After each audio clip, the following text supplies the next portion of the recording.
Kenya, because of our empowerment, and I'm sure we'll never go back because evolution ikienda hivi imeenda.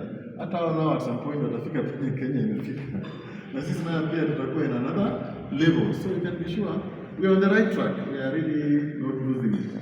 Another example, resources are scarce, so the rich and the powerful should have mercy on those who lose out in the race. That is theory, yeah? That is clearly done theory, and that is how mtu atakwambia, unajua resources are scarce, especially those that have done economics, which is a reality. Unajua what? Resources will always be scarce, so those who are powerful watapata, na wale ambao hawana wataumia, because that is nature. That is how nature balances itself. Need-based approach. Resources are scarce, so some people will lose out.